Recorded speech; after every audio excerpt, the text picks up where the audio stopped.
All right, so today we're going to talk about SD-WAN policies. How many does have previous experience of Cisco SD-WAN, hands-on experience? That's great, almost everybody. So we don't really have time to spend on introducing the technology, so we have to sort of dig right into it. I'll give you a very brief introduction, and then we'll go for the main topic. I'm Stefan Olofsson. I was part of the original team at DGTL that created this. Before that, I was at Cisco for 17 years, and obviously now I got dragged back in, so having good fun. So there is a WebEx Teams room. Don't forget to use it. Questions can obviously pop up at any point in time. So today we'll start with the crash course, and then we'll walk through the different types of policies that we have, what they can do, use cases, how you are best to approach the creation of policies to make them scale, and so on. And towards the end, I'll give you a summary of how every feature I'm going to discuss today is supported on the DGTL OS VH platforms versus the Cisco iOS platforms. So there are some key features that are missing on iOS right now. Those key features are planned to be available in March.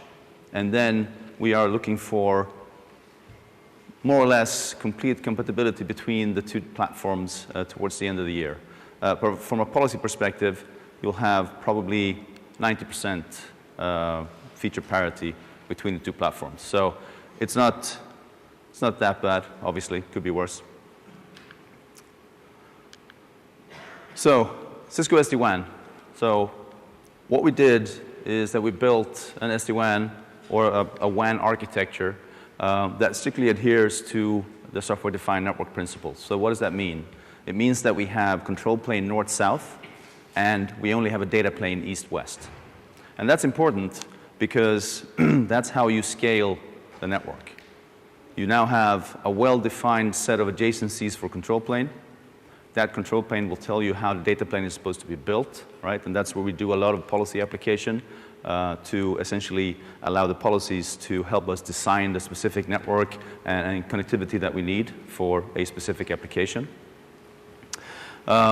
We have a single control plane protocol, OMP, that allows us to manage routing, encryption, and policies in a single vehicle.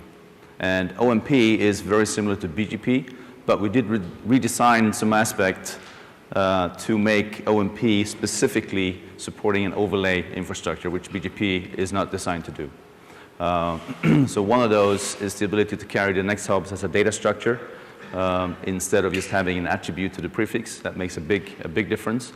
And that's a transport locator structure. We'll talk a lot about that today. And we have clear separation of the other planes as well, right? There's a management plane and there's an orchestration plane. So the management plane is essentially netconf between the data plane endpoints and the vManage platform. And that's where we distribute configurations, we collect statistics, and deal with alarms and events and so on as well. Then we have our orchestration plane. That's the vBond. That helps us to bring up the network. So any endpoint, as well as any of the other controllers, needs to have a configuration pointing them to the vBond. Everybody needs to know where the vBond is. As long as you know where the vBond is, you'll find everything else through the control plane. So the vSmart, the vManage nodes, they have a pointer to vBond. They set themselves up in permanent session to vBond. So vBond knows which controllers are available, what their identities are, down to the certificates that are used to authenticate these controllers as well. Then when the endpoints come up, they establish OMP with the vSmart, their routing controller, netconf with the vManage controller after speaking to the vBond. Now they can find the controllers, we can set up OMP, set up netconf automatically. That doesn't require any configuration whatsoever. Obviously we can tune the behavior of OMP and so on, but we don't need to configure the peers. Those are dynamically discovered.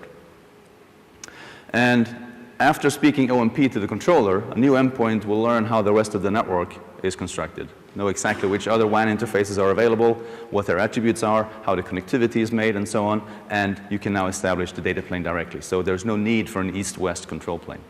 So obviously, all the events go in the same direction. They hit us from the same source. And that allows us to minimize protocol overhead as well. If I have east-west control for IPsec, for example, which quite a few SD-WAN deployments have, and a hub goes away, and now we have a whole bunch of sites that need to home into a different hub, that hub doesn't know if it's a DOS attack or we're trying to establish data plane. Because now we have potentially thousands trying to speak Ike to me. Having a centralized control plane obviously doesn't give you those problems. So whatever concerns one device is isolated and sourced from that particular device. Some terminology. Transport side, that's our WAN connectivity side. That's also known as VPN 0, because VPN instance 0 is our WAN connection. Then we have a service side. Service side is the LAN side. That's where we connect all the user entities and so on. And we can create a number of service side VPNs. So your CPE now does all the connectivity splitting into VRFs and so on, what the PE would do in an MPLS environment. The TLOC is our next hop. And we also support extensive NAT traversal capabilities. And those NAT traversal elements are established during the initial communication between the endpoint and the vBond. And that's how the endpoint understands if it's connected through a NAT, it understands what its public IP is, and obviously it already knows what its private IP is. We have a whole set of attributes that go with the TLOC, including the encryption key that's supposed to be used for that particular TLOC. You can use static encryption keys that are sourced from the device and advertised to the rest of the network. We also have pairwise keys where we use Diffie-Hellman to establish a pairwise key between a particular set of devices. And what that means, obviously, is that the encryption keys for that pair of devices are only known by that pair of devices. They're not stored in the control plane or anywhere else. So clearly a different level of security and abstraction of information. The V routes are the routes that we source from the service side. So by default, we distribute static, connected, and OSPF internal routes. So if that's your environment, you don't need to configure anything. If you want to distribute OSPF external or BGP routes, you have to enable that. And you can obviously distribute from OMP into your LAN side routing as well. OMP, our overlay management protocol, that's our, well, let's call it the sibling of BGP. Site ID is how we identify an individual site. So I can have one or more devices in a site. That's also the smallest entity I can apply a policy to. So the assumption is if I have a site, a branch with multiple devices, those devices will source the same information into the network, and therefore they should have the same policy. They will provide the same services to the users of that particular site. So for that reason, they should also have the same policy. It's roughly equivalent to the AS path in BGP, but as you can see, we use it in quite a different way. System IP is a loopback IP address. This is used to identify the individual device throughout the entire network. System IP is not routed, but it has to be unique across the network to allow us to uniquely identify each device. And now you know what Cisco SD-WAN is all about. Questions? All right. So let's get into the gist. So we have what we refer to as centralized policies and localized policies. A localized policy is a QS policy, an ACL, a policy that's applied to a routing peer or something like that on the local device itself. Those policies are created as part of the configuration for the particular device for which you want to enable the local policy. Those are pretty much standard capabilities that you would know if you've dealt with other router platforms and so on, so we're not going to cover those today. We're going to focus on the centralized policies. And we have two different categories of centralized policies. We try to simplify how you would deal with CFLOD, for example. So the CFLOD template is configured centrally. We have what we call a VPN membership policy. We'll talk about that later on. And then we have a routing policy, which is applied on the vSmart for inbound and outbound updates from each of the endpoints. That's a control policy. And then for traffic management, we have a data policy that's best compared to PBR in iOS. But the big difference is that it applies to a VPN and not an individual interface. So you create essentially traffic rules for a VPN instance. You can have different instances of these policies per VPN if you have multiple VPNs on an endpoint. And then we have our app-aware routing policy. This is what allows us to drive routing based on SLA information that we collect. So when the data plane is established, we continuously collect SLA for each individual path across the WAN. And that information is then used as input into the app-aware routing policy. What's common for the centralized policies is that those are, if it's a control policy, it's created on the vManage, pushed down to the vSmart, and then it's executed on the vSmart, because it deals with the routing updates in and out. If it's a data policy, an app-aware routing policy, a CFLOD policy, or a CFLOD template, then it's pushed down to the end device. And we use OMP to do that. So if you make a policy change, and that affects any number of sites, that will be a routing update. So we can very quickly distribute a policy change to a large number of targets. A netconf transaction, if I want to do that to the configuration itself, takes much longer. Here, maybe you have some situation in your network that requires a quick policy addition. You can very quickly change that and affect your entire network. So that's why we choose to take that approach. That also means that the policies are not permanently stored, the centralized policies are not permanently stored on the devices. They sit in essentially the equivalent of RIB. So when you reboot the device, it goes away. Obviously, the device comes back up, establishes the control plane, and the policy will be pushed back down as part of the first routing update from the controller. So we're not losing anything. That's just a vehicle for us to allow for faster and more scalable policy updates. So, as I said, we have three different types of policies. Control policy, that is routing and services, and the way to look at that is that that affects the entire topology of your network, right? This is how I can decide what sort of data plane design I want to have. I can define different topologies for different VPNs. I can define primary backup resources and so on. We'll walk through the most common use cases here today. Data policy, policy-based routing and service, as I said, that's applied either towards the WAN or towards the LAN. We can have different instances there that allows us to dictate how we want to direct traffic. So that directly affects the data plane of each individual device. So the way to look at this is that when a device comes up, it gets an OMP routing update. Obviously, that populates the RIB and FIB, so we can now route traffic. And the data policy becomes an extension of that basic FIB information that we receive via the routing protocol, or the routing information. Obviously, the policy comes from the same place. So we have basic topology-driven routing that we then augment with the data policy. That's the way to look at it. And then the app route policy does SLA-based routing. The app route policy and the data policy are important to look at from a joint design or structure perspective. So we'll talk about how they impact each other as well. Because obviously, depending on what you do, the app route policy also augments the data plane on the endpoint device itself. So you want to make sure you design those two policies so that you get the behavior that you're looking for. Another important aspect of the architecture is that we have a multi-domain routing fabric, right? So the overlay itself is a routing domain.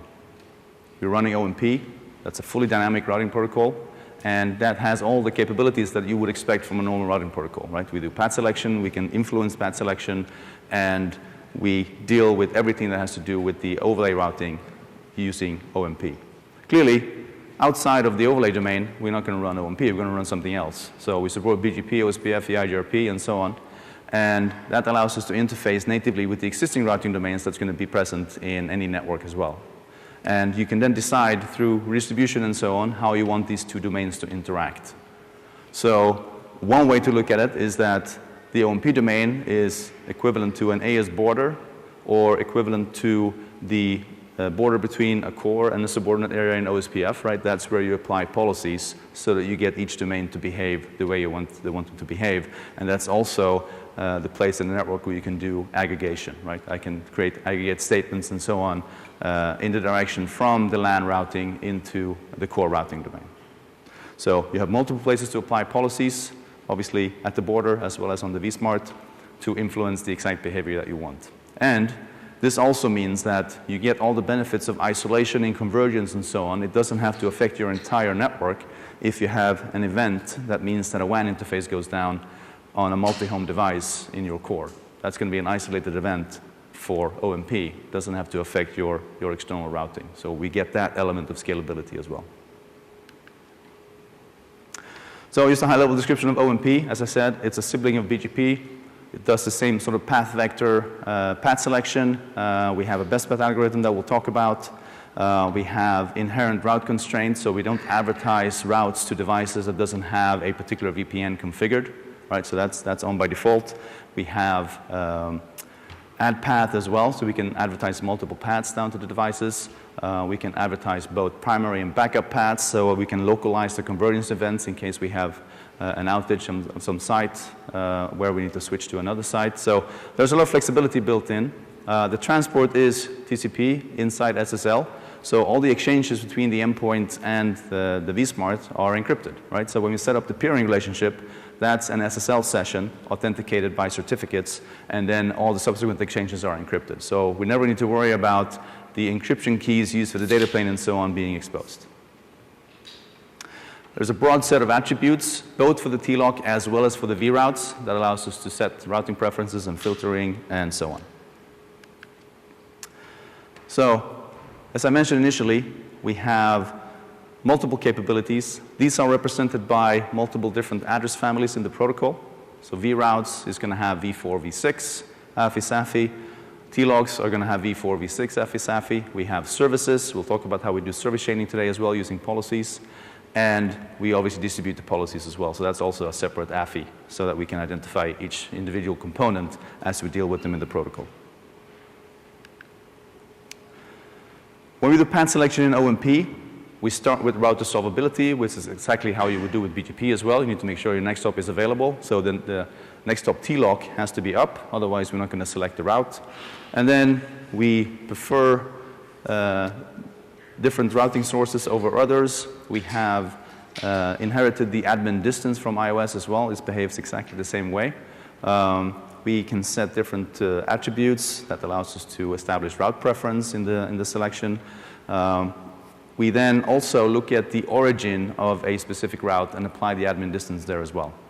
So OMP will always have the worst admin distance because routing information is obviously not sourced by OMP itself. It's coming from somewhere else that is closer to the truth of that particular prefix. So we honor the admin distances. For example, OSPF would beat internal BGP, eBGP would beat OSPF, and so on. And we also consider the metric that is carried into OMP. So if you deal with these a design and you see some strange results, consider that the admin distance and the metric are being taken into account in the best path. So by default, we advertise 4 paths for any prefix. As you can see, we can go all the way up to 16. And we can configure the backup paths announcements as well, so that the V-edge can locally converge in case the primary paths disappear. All right. So, any questions so far, by the way? Everything's clear? Awesome. All right. So, the policy construct looks like this. So, we start by defining different types of lists. These are the lists that define the different entities that we're going to deal with in the policies. So, for example, that could be a list of TLOCs, a list of routes, and a list of sites, so on and so forth. And then we construct a policy, and I'm assuming everybody knows how route maps look like. So the structure here is identical. We have a set of sequences. We parse the policy in the same way.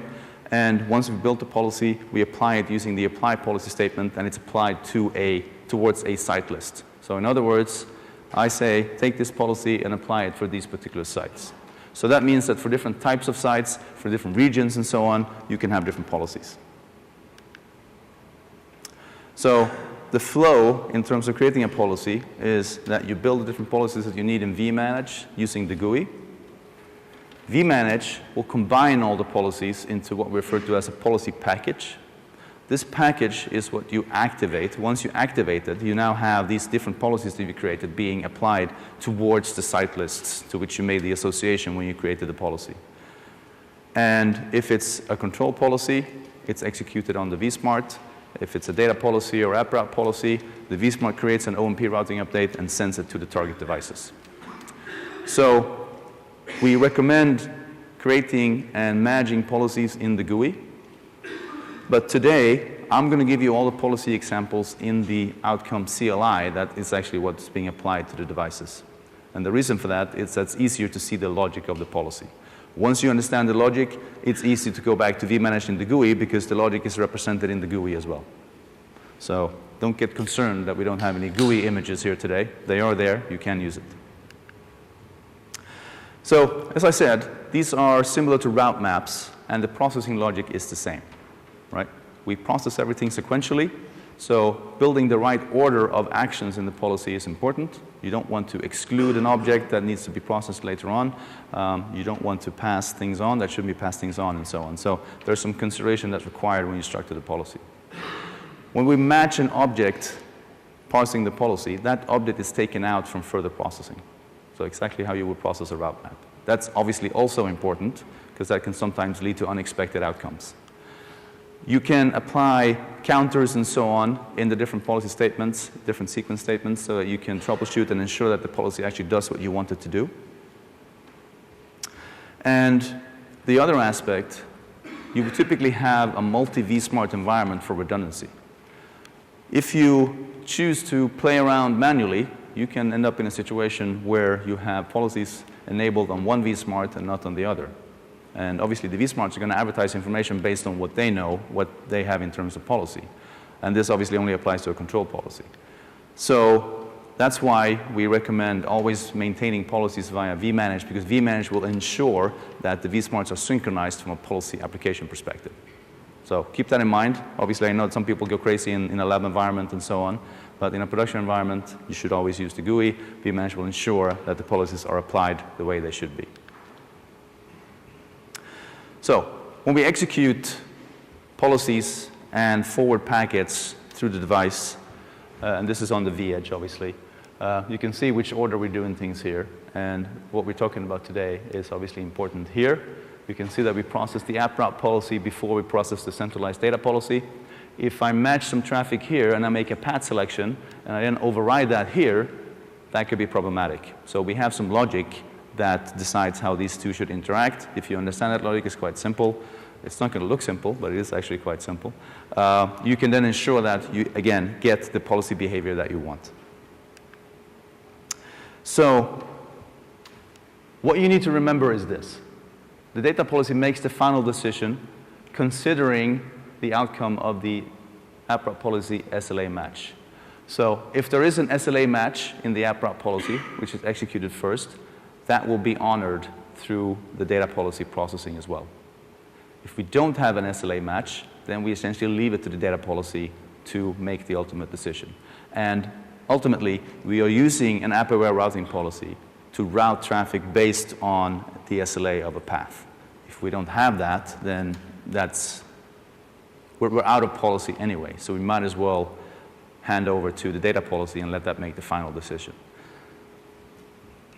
The whole decision tree is here. I'm not going to walk through that today, but this obviously allows you to go back and say, okay, I don't get the desired behavior. Let me figure out what's going on. How is my actual configuration related to the outcome that I'm getting?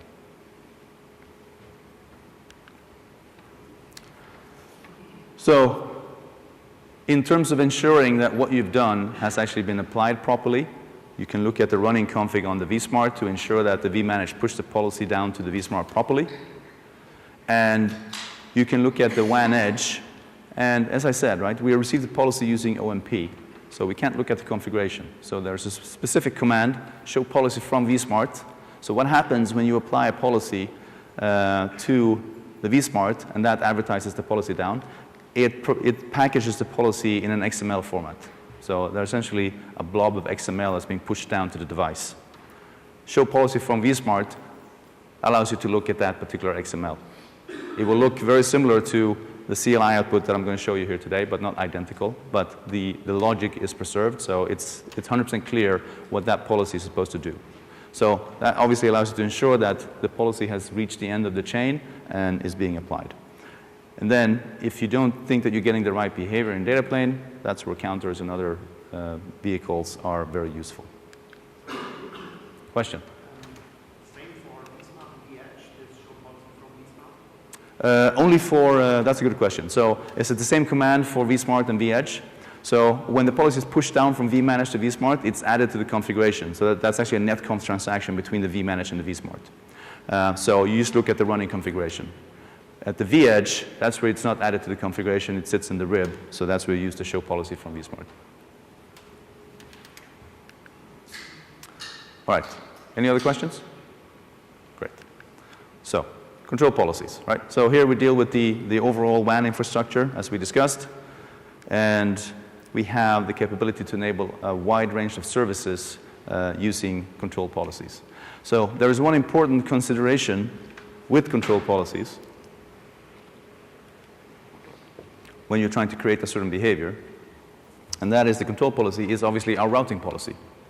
So it can only deal with entities that are known to the routing protocol. So if you want to create a certain behavior, you need to be able to do that by filtering or reassigning TLOCs or filtering or reassigning routes, right? So the lowest granularity you can get to with a control policy is a prefix. If you want to apply behaviors to specific applications and so on, that's a data policy. And obviously, we're going to talk about that as well. So keep that in mind. This is a lot of information, right? And it's easy to confuse what the different policies do, so I will keep on emphasizing that. This is the sequence for the policy structure, for the control policy structure. Obviously, we're not going to walk through everything here, but one important thing to keep in mind is that the structure is such that you can match the TLOCs and you can take actions on the TLOCs. And the match here is correspondent to the different attributes that are carried with a TLOC. Match route has a different set of match statements and so on because the attributes are slightly different. So if you should happen to sit around and play around in the CLI and you don't see all the commands that you're expecting to see, you're probably doing match TLOC when you're trying to match a vRoute or vice versa. So just to call that out. So let's look at the first use case here from a control policy perspective. So it's not unusual in an SD-WAN deployment that you will have an environment where you have multiple different underlay transports and not every endpoint is connected to both transports, right? So essentially we have a discontiguous data plane at that point. It's not a problem to maintain this environment as such, but if you want an MPLS endpoint talk to an internet-connected endpoint, we need to do something, right? So the only way to do that, we cannot overcome the limitations set by a data plane for us, right? The underlying transport connects to where it connects. But if we have hubs or gateways that are connected to both underlay transports, then we can essentially bridge that gap between these single home devices and establish an end-to-end data path. It won't be an end-to-end data plane, right? We won't have an IPsec tunnel from, in this case, WAN edge 1 to WAN edge 2. We will have a tunnel from edge 1 to one of our gateways.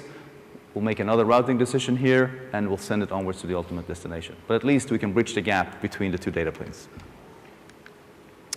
So what do we need to do to achieve that? So these blue ones are the original announcements from our devices here, right? So we have prefix B coming from this side. We have prefix A coming from this side. They are both in VPN 1, and they have their TLOCs. This announcement goes up to the vSmart.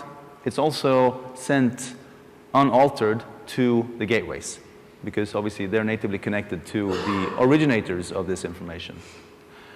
But what we need is for, in this case, prefix A to be accessible via the gateways when it reaches this right-hand side here. So we need to reset or rewrite the next hop so that it allows us to interconnect the two devices, right? So when prefix A comes here, the next hop needs to be one of the gateways. When prefix B comes here, the next hop needs to be one of the gateways. So that's what we want our policy to do.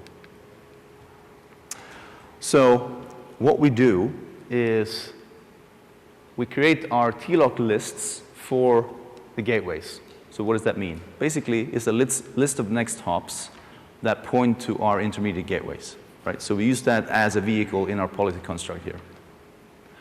And then we need to declare our target sites as well, right? So we have, this is under the list portion of the policy.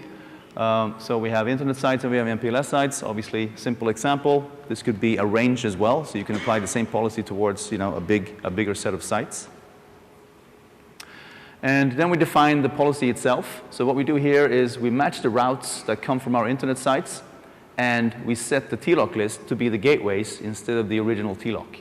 And we do the same thing on the MPLS side. So this is the policy. And then we apply the corresponding policy to the correct target site. So now we have a routing update that came from here, and we have a routing update that's going to take these entities here, being sent to here unchanged. The same routing update is going to go towards these, and these are the routing updates that we're changing with the policy, which is determined by how we apply the policy towards the target sites. Everybody with me? No. Okay, so far, that's good. Let's dig a little bit deeper into this and see what actually happens. So when we receive our routing updates, I'm not going to fall off the stage here. If we look at WAN Edge 1, well, let's look at the vSmart, right? So the vSmart receives the 2 TLOCs from these original devices. It has data plane connectivity, so it installs them in the TLOC table. They're valid, everything is great. And then we announce the internet TLOC to the MPLS side here. We get the TLOC announcement, but we can't set up a direct IPsec tunnel to this originator. So we have it, but it's going to be down. The pad's down. On the gateway, the pad's obviously up because we have data plane connectivity. And we have the same problem on the other side. We can't get from this guy to this guy, so we have the TLOC, but the path is down, right? If we look at the routing information, because our data plane path is down, remember the first condition in OMP, route resolvability, right? We do that here as well. So we have the prefix, but the path's down, so we're not going to install this in the RIB, and hence we're not going to use it. And the same problem here. However, on our intermediate gateways, life is good, because we have data plane connectivity, so we can install the prefixes. So now we're going to create our policy and obviously make this change happening. So we have our internet gateways, these two. So we refer to the MPLS TLOC, right? This is on the MPLS side. This is our gateway to the internet. So we are creating a list specifically for these devices with the MPLS connected TLOCs. We do the same thing on the internet side, and then we define our sites, internet and MPLS, and then we apply the policies, right? So what happens when we apply the policy is this, right? We have the update coming from the original source. We set the TLOC list. So we have the TLOC is still down to the remote end, but our paths to the gateways are obviously up because we have direct connectivity across our local transport. So the routing table now has the ability to install the original route with next hops pointing to the gateways. So the TLOC is down, but the route is up because we have rewritten the next hops. And that's essentially what we're doing, right? We can resolve the path, we can install the prefix, and we now have forwarding to the remote end via the next hop. And on the flip side, we're doing exactly the same thing. The TLOC is down, but the next hop has been rewritten to MPLS, and hence we can install the prefix in the table. Make sense? All right. So let's move into the next case. Another very common case. You might have multiple different data centers or other resources in your network, and you want to be able to either just designate a primary and a backup, or you want to regionalize your network so that I can do some load splitting between my data centers. I can have one half of the network, in this case region 1, use one data center, region 2 can use the other data center, but I also want to be able to provide a backup in case that regional data center goes down. I was seeing a customer recently, and they were doing this thing where they had multiple data centers and using multiple MPLS providers. And they would switch the active data center every 6 months to make sure that if we have an outage, the other data center is available and ready to take on, everything is working, and so on.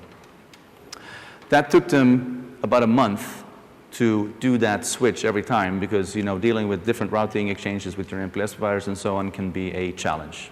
Let's just summarize it like that.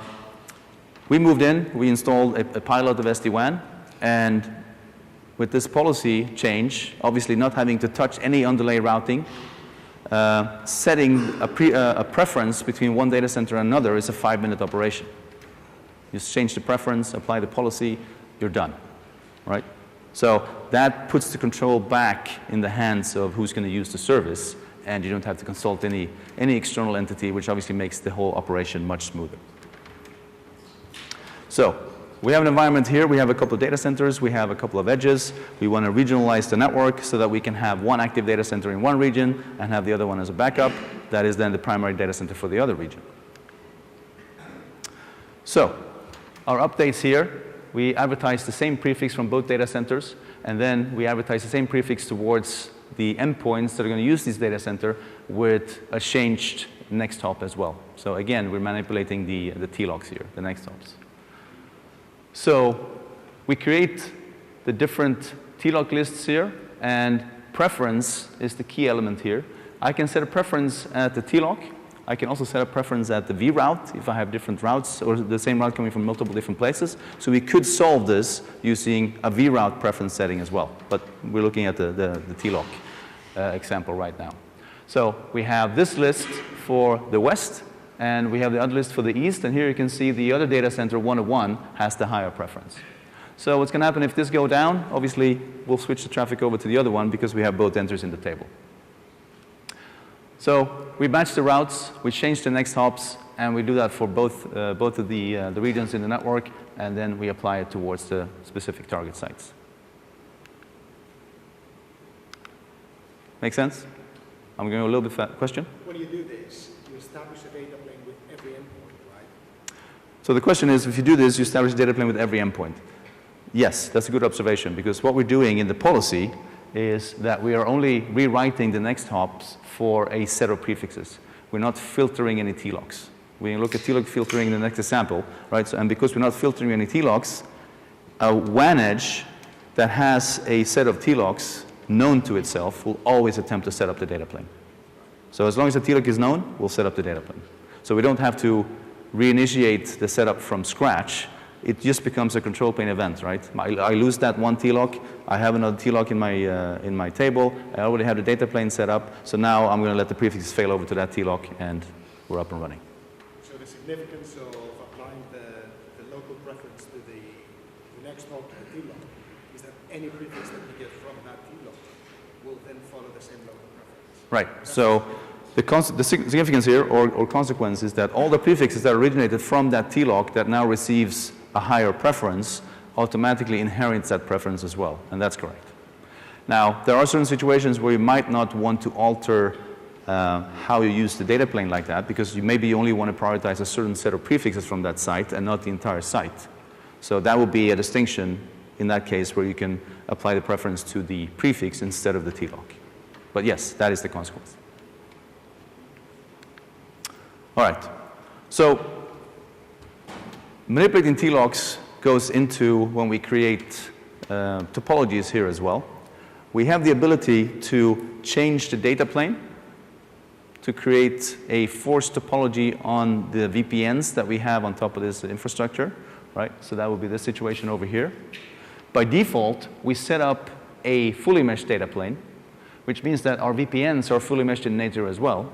And depending on what sort of connectivity I might require for a given VPN, I can then change the topology for the VPN itself, right? So I have both options. Sometimes this makes sense, sometimes it makes sense. Obviously, it depends on your application. The important thing is that we can do both. So if I'm changing a VPN topology, then I'm really only dealing with the routes and the attributes of those routes. If I change the underlying data plane topology, then I deal definitely with TLOCs. I may also deal with the routes depending on what I want to do. But ultimately, if I do start manipulating the TLOCs and change the structure like this, the VPNs are obviously bound by the underlying data plane, right? So here we're looking at the network in essentially 3 layers, right? We have the underlay transport, we have the overlay data plane, and then we have each VPN topology on top of that. So again, we're going to achieve this by rewriting the TLOC list, right? So here we have a TLOC list where we load balance across 2 different hub nodes, and we have a third hub node that's going to be our backup. So if these 2 go away, we're going to fall over to the third one, right? So you can instantiate that kind of behavior as well. Then we define the branches, we define the hubs, and then in the policy, as you can see, we are matching the hub TLOCs, and we let them pass. We accept them. So the hub TLOC is now advertised to everybody else in the network. We identify the branch routes, and we change the TLOC list, the next hop, for the branch routes. So that now means that every branch will know the prefixes originated from every other branch, but to get there, we go via the hub, right? That's the data plane path that we know. And then finally, we say, for all the TLOCs that are still left, we're just going to reject them. So now, the other branches are not even going to know about the TLOCs that's been advertised from the other branches. It has the prefixes, but it doesn't have the TLOCs itself, the TLOC table. So as a consequence, it will now not establish a data plane, and it will use the hub as a default path. So we have two different, essentially, models here for hub and spoke. And one is what we call a loose hub and spoke. So that allows us to establish branch-to-branch communication via the hub, right? We still, as a branch, we still know about all the other branches. And the reason we do that is because we still advertise all the branch prefixes to the other branches. Just change the data plane to be via the hub. We can also impose a strict hub and spoke. And this is what we did in the previous example, where we, well, here we are dropping the branch prefixes as well, right? So we have our hub sites, we change the routes, and we advertise the hub site routes only, and then we drop everything else. To complete this policy, we should drop the branch TLOCs as well, but we want to keep it a little bit compressed.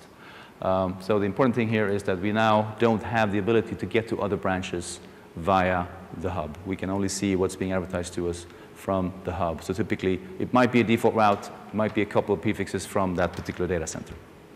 Question? So here's for VPN 2, right? If you want to do some other topology for some other VPN and apply it to the same sites, you have to do it in the same policy.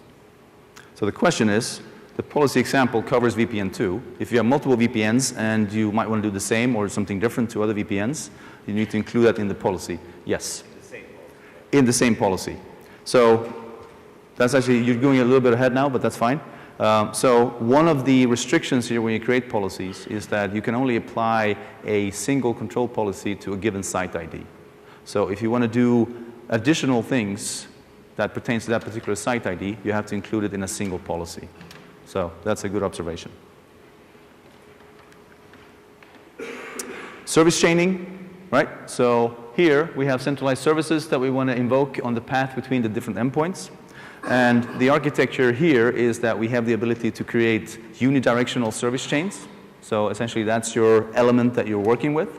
And if you want to establish a bidirectional path through a certain service, you need to create two different service chains by default. So we did that to essentially provide the greatest possible flexibility.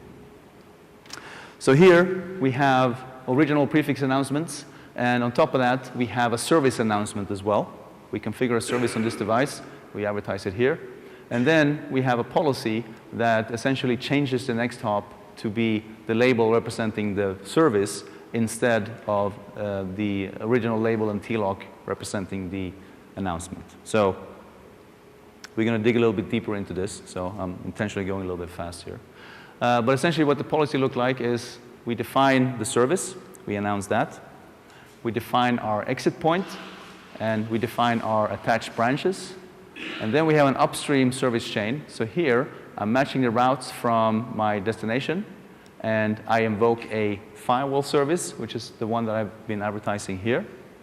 And then downstream, I identify the routes that originate from the branches. I invoke the firewall service. So now I have a bidirectional path between the branches and what could be an internet exit point that takes me through this centralized firewall service. Should we dig deeper? Typically get a question here, so let's dig a little bit deeper. So let me stand over here. So we have the device here. It has the service configured.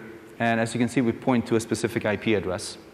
The reason we do that is because we want to know where to send the traffic, and we also want to be able to track the availability of the service. That service is then advertised from this device in an OMP routing update. So we have a service firewall that's available to us in VPN 10, and it's available on 2 different T-locks, but as you can see, it has the same label. What is significant here as well is that this device is already advertising VPN 10, right? This is how we do the route constraint capability in OMP. Every endpoint advertises its VPN, its configured VPNs as a service. So the VPN service is in our table here as well, show OMP services. And as you can see, there's a different label for the service compared to the label that we have for different label for the VPN compared to the label that we have for the firewall service. So when we forward traffic, incoming traffic from the WAN, we're going to receive the packet. Obviously, we do all the integrity checking and decryption and so on the IPsec portion.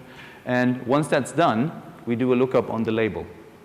That label will now either force the packet into a RIB, and we will do an IP lookup on the packet and then send it onwards to its final destination, or the label will point to a service. In that case, we know what the service is. We will not do an IP lookup. We will just send the packet straight to the service. Why it's important that we don't do an IP lookup?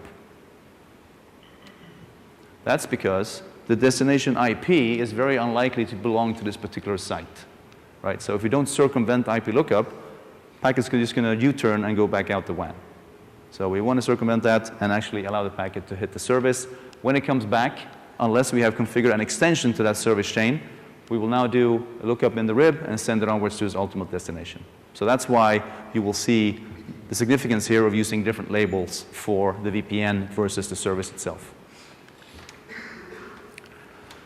So here we have our original prefixes being announced. They sit on the vSmart. And as we then announce those prefixes down to the targets, in this case the prefix coming from here is announced with the label 1004, which represents the firewall, and the same thing over here. So now the RIB here will have an entry for this particular prefix, but pointing to the service, and this will be the T-lock of the service. First up is going to be here. This device has the original announcement from the endpoint, so we'll just do an IP lookup and send it onwards to its ultimate destination, and then obviously vice versa in the opposite direction. So that's how we can invoke the service across the path here. Now, we can do service chaining with a control policy, and that means that this whole association between the service and the prefix is actually done on the vSmart. So the announcement that comes from the vSmart to the target that's going to use this service chain doesn't even know that it's using a service chain. It just receives a prefix that has a T-lock and the label, and it's going to use that. So that essentially abstracts that service away from the endpoint and keep things a little bit simpler. You still have the ability to define which services you want to use and so on, so you can regionalize your service chain, select specific services, because obviously you don't want somebody sitting in Singapore using a firewall in Helsinki or something like that, right? So you can regionalize these services that we invoke in the service chain.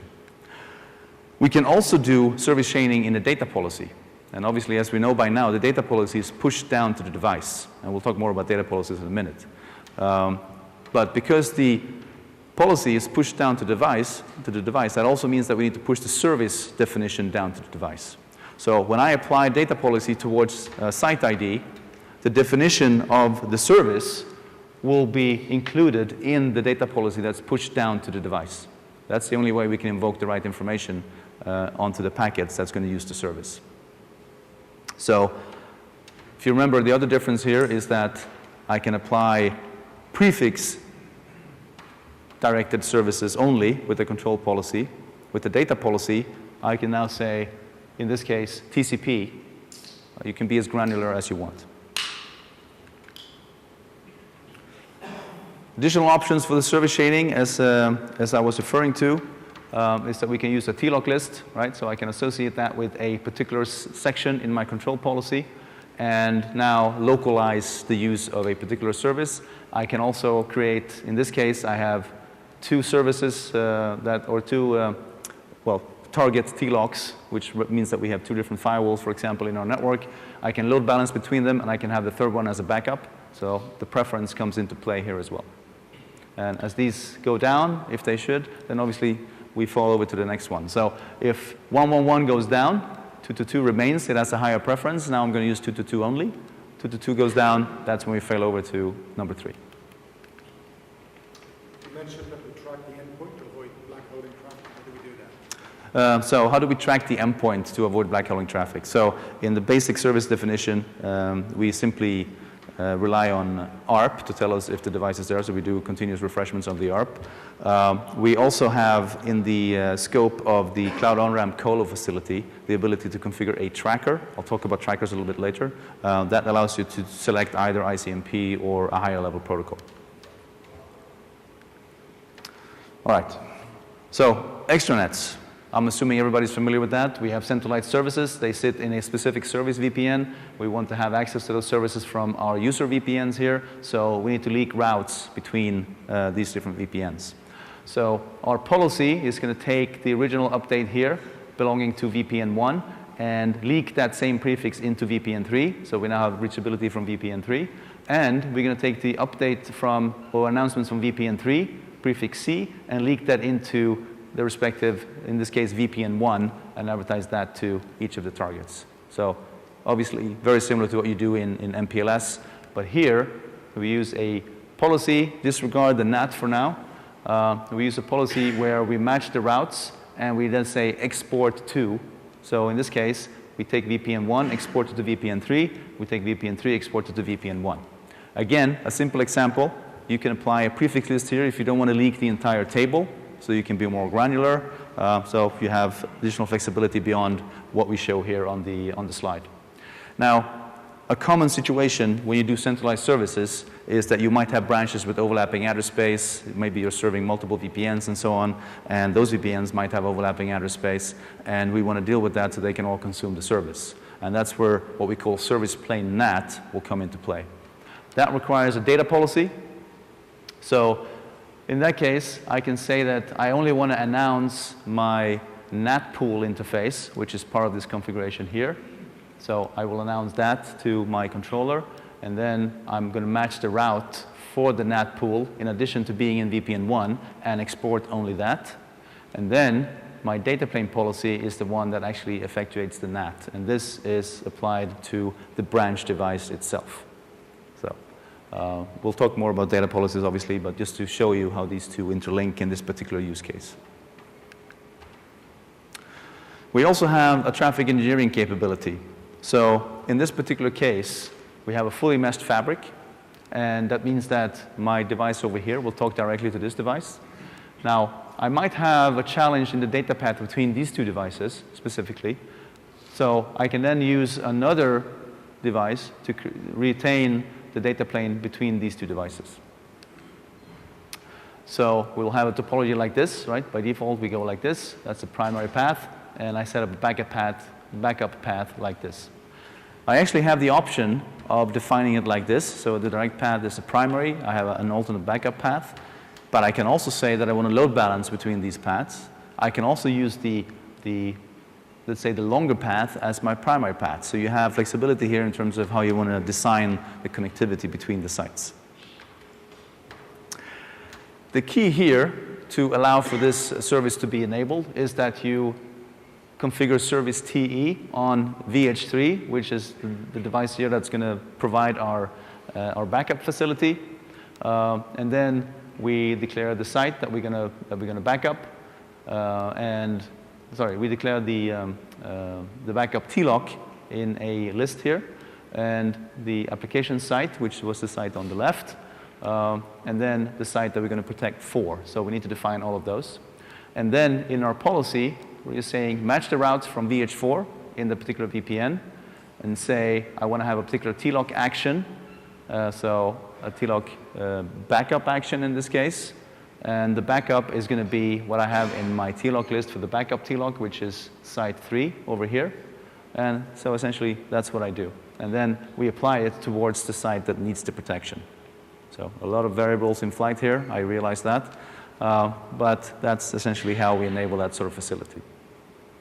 There is a limitation in this particular construct right now, in that the primary path and the backup path both have to be part of the same color. The TLOC has to have the same color configuration. We're working to remove that, that restriction, but that's the way it is right now. So that's good to know. Yes? On T3, if I enter the edge through IPsec, will all the policies again be checked? So if I'm not coming from the server side, but from the IPsec side, from the WAN side, Right. then leave again to the WAN? So the question is, if, let's look at the slide. If the data path is this, and I have policies instantiated on this device, how will they be activated? So we haven't spoken about data policies yet. So the control policy obviously doesn't apply because you will have the routing table that you have, so that doesn't matter. But when the packet comes in here, we will decrypt it, we will look at the VPN1 rib, make a routing lookup, and then forward it onwards. So if you have a data policy that is applied from service to WAN, that traffic will be subject to that data policy as well. Yes. All right. So a little bit of a case study. This is not uncommon for our global customers to have a situation where they want to build a larger SD-WAN. And we have, if you've been to the other sessions here in on the conference, obviously you know that we have limitations in terms of how many BFT sessions and tunnels and so on that we can maintain for a given device. So obviously we're more than happy to sell you the big fridges, but that might not be suitable for a retail outlet or something like that. So in order to right size the data plane, you sometimes have to break it up into multiple domains. So one way of doing that, and again, depending on the actual connectivity model that you want, but one way of doing that would be to create a regional mesh. In this case, we have our 3 regions here, so we create a regional mesh for each of these regions, and then we have gateway devices through which we interconnect the data plane between the regions. So now you're going to think, well, you know, my customer wants full mesh, and they are having full mesh with MPLS today, and so on, and this is going to be a problem, and whatnot. Well, if you look at how the different continents are actually interconnected, you don't have a lot of paths over the Atlantic, for example, 3 or 4 fiber paths. So why would you have every device here being fully meshed with every device in the rest of the network when they're restricted to a couple of paths through the Atlantic anyway? And depending on which provider you're using, you might not even have access to all these paths. So you're not actually restricting the data plane even if you set up a few hub sites. You're actually getting exactly the same data plane that you would have anyway. It's just that now you're defining the path that the traffic is going to take. And obviously there are variants on this particular design, but just giving you the idea that you could take this approach and allow your devices to scale a little bit further. So the first element that you have to look at here is the site ID. Because for a control policy to be efficient, as we've seen, we need to know what we apply that control policy to. And now I have a set of sites that belong to specific regions. I have a set of sites that are branches. I have a set of sites that are hubs or gateways. And I want to be able to identify those. And the best way to do that is to use my site ID. So site ID is 32 bits. We can split that up like this, right? So we have a continent, we have a country, and we have a specific site number. And so this then becomes our site number for a specific site in Sweden, or a site ID for our site in Sweden. So applying the site IDs, it will look something like this. And what I've done here as well is I've said that anything 9,000 and above is a gateway. So I can uniquely identify my gateways as well in my different lists that I create. And then the behavior that we want to create is something like this, right? So we have, looking at the US here, which TLOC announcements do we want to have inbound? We want to have all the local TLOCs, all the colors, and we want to have the gateways. And outbound, we want to just announce the gateways, right, to the rest of the world. And for routing, we want to do exactly the same thing. And here we have the consideration of the next hops as well. So internally in the region, we want to retain the original next hop TLOC, but externally, we want to use the gateways as next hops, right? So that allows us to minimize the data plane. And so we're going to accept the inbound gateway announcements from the other regions, and outbound, we're going to advertise the regional TLOCs only, and obviously towards the other gateways, we have to rewrite the next hops for our prefixes as well. And we're going to do similar things in the other regions. So the policy then begins with us defining the lists as we've done before. So we define all the branches and the gateways. We define the TLOCs for the gateways so we can rewrite the next hops as we cross the borders. And then we identify the different TLOCs here, we filter them, and then we start looking at the routes, and we rewrite the routes where it's necessary to essentially get this construct that we're looking for. So I know this is a lot of information, so essentially I've summarized the policy logic here. But this allows you to create this multi-domain overlay network with regional meshes and then right-size the devices in each individual location. And we actually do have networks that are deployed using exactly this model. Question? How is cloud fitting into this? So the question is, how does cloud fit into this? So cloud doesn't actually need any specific consideration depending on how you use the cloud. So if you're using a IaaS service, then typically what we would do is we would place SD-WAN endpoints in your VPC or using a transit VPC.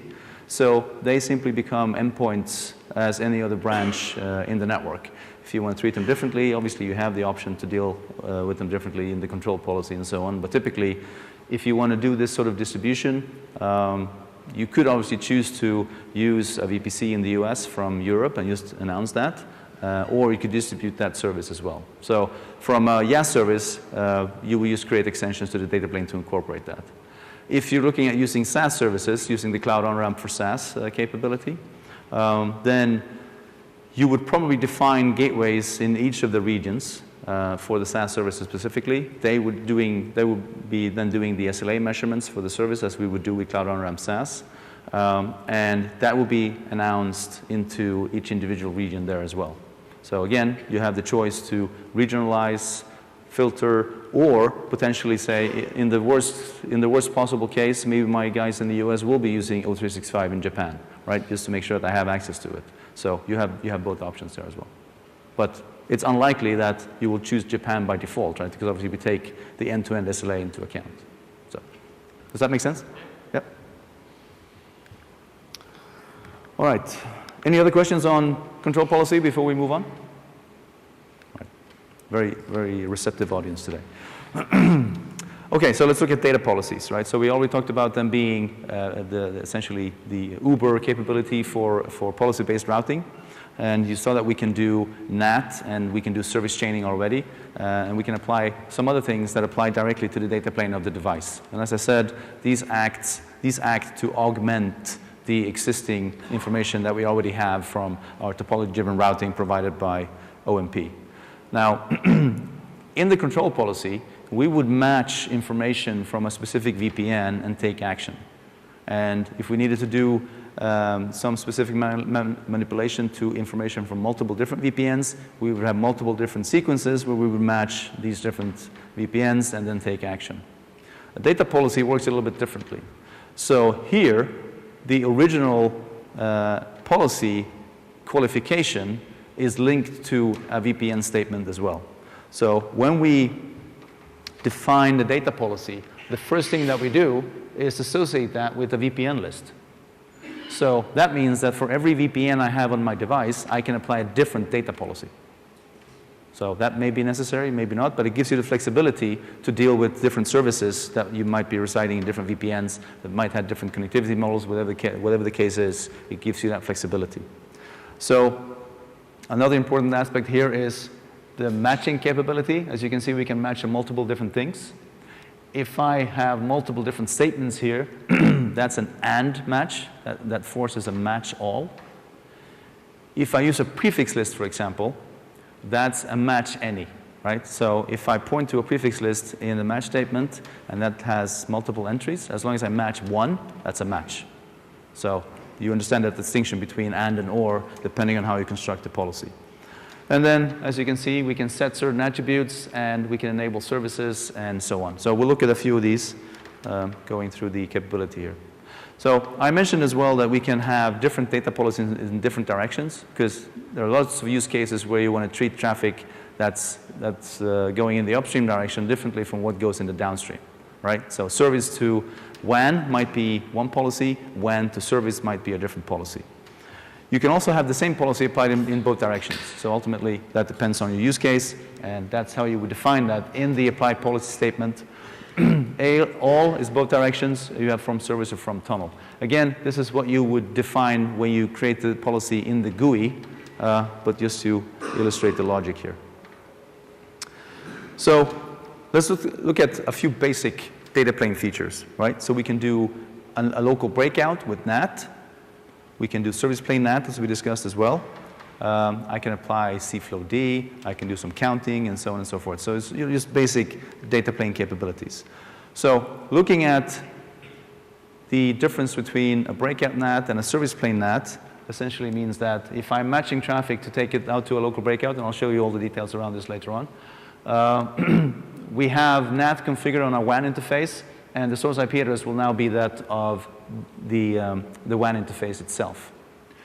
If I'm doing service plane NAT, as we saw before, I need to configure a NAT pool interface, and that's going to be the source IP address as I move from one device to another, still sitting in the same VPN. Right? So that's the distinction between the two. And this is how you would configure it. Right? So service plane NAT, we point to our NAT pool interface. In this case, I'm just matching a specific source IP. Obviously, we could match on a range of things, as you saw. If I'm doing a local breakout, then the action is NAT use VPN 0. And what's going to happen here is, as soon as we see this action, the forwarding process will look for an interface that has NAT configured. And this could be one or more. If there are more than one interface, we will automatically load balance per flow. You have the ability to use a data policy construct as well to decide how you want the device to behave if you have multiple internet links. We'll look at that as well later on.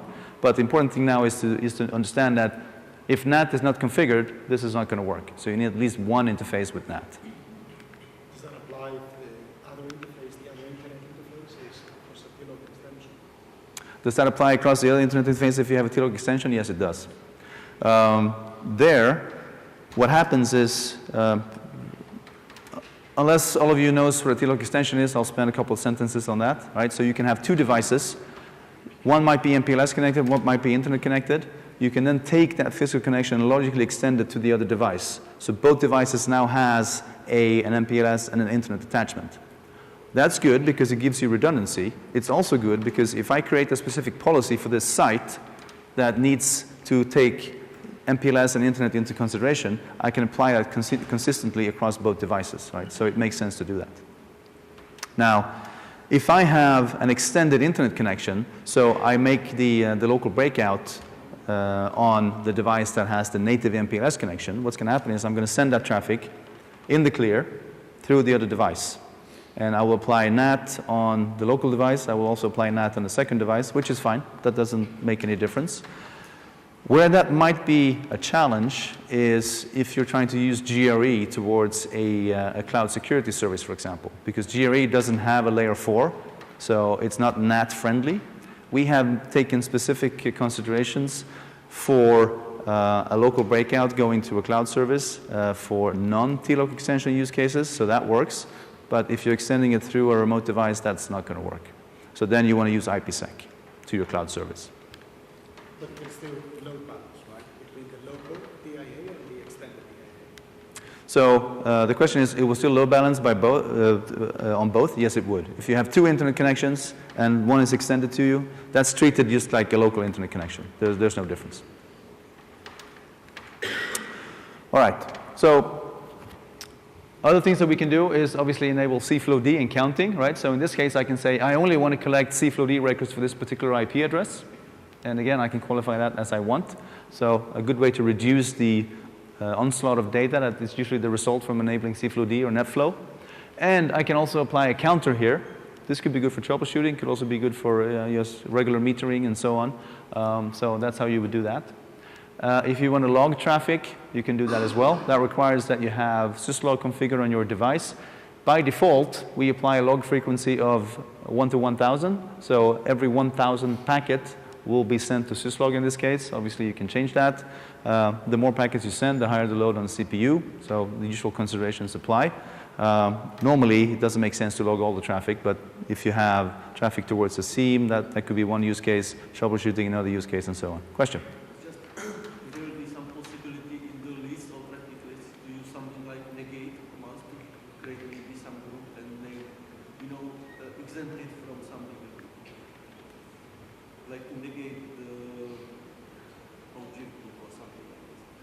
I'm not sure I understand the question. So what do you want to negate? I want to allow direct internet access to the public internet, but we have some public ranges in other locations, and I want that to be routed internally. So I need to put the destination just some public ranges, but I don't want to have the okay, I see. 5,000 ranges, but put just everything else than this. I see, yes. So I have a few examples on that later on.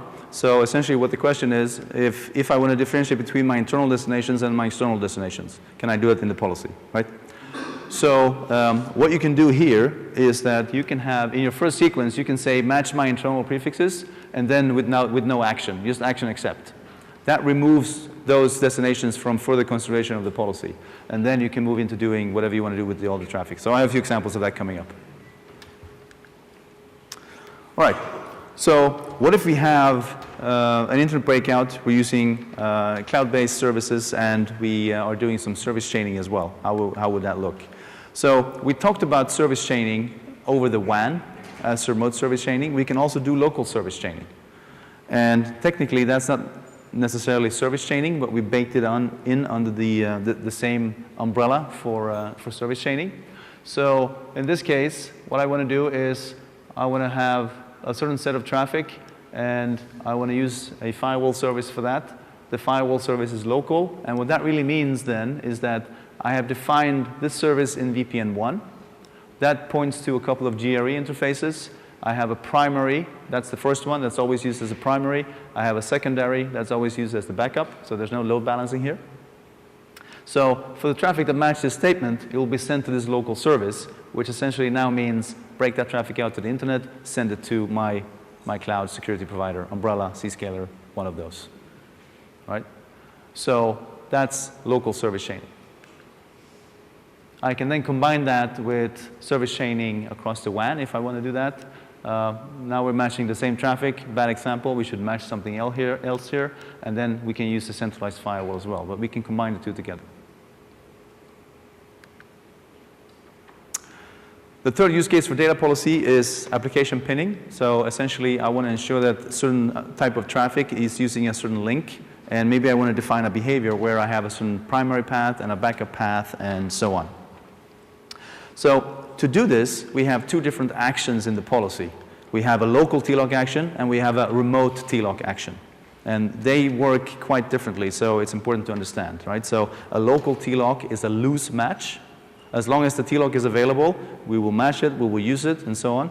If that local TLOC goes down, then, and there's no other TLOC statement in the policy defined, and we'll look at that, then I'll fall back to routing.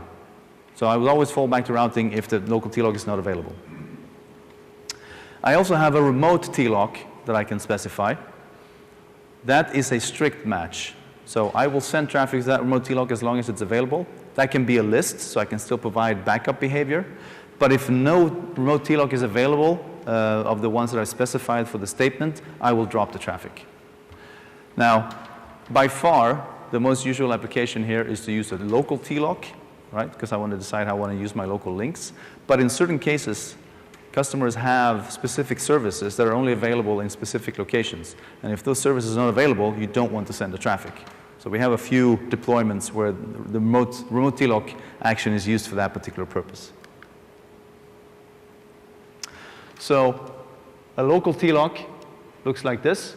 I can say red, blue. In this case, we will load balance. I have a red and I have a blue TLOC. We will load balance across both. If both go down, I will fall back to routing.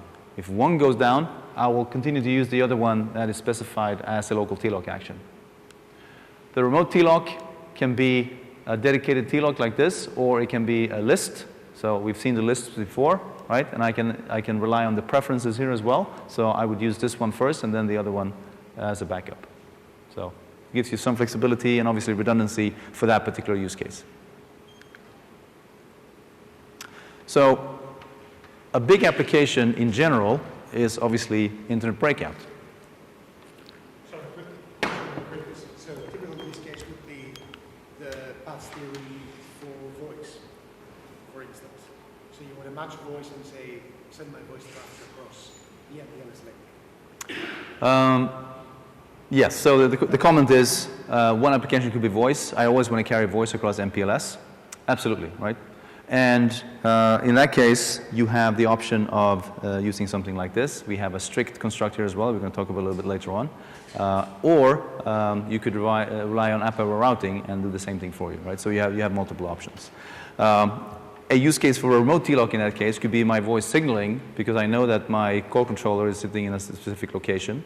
But obviously my voice could go anywhere, my actual call flow, right? So, yeah. But yeah, absolutely. All right, so let's look at internet breakout. So we can rely on combinations here between routing and policy and so on. So we can become quite elaborate.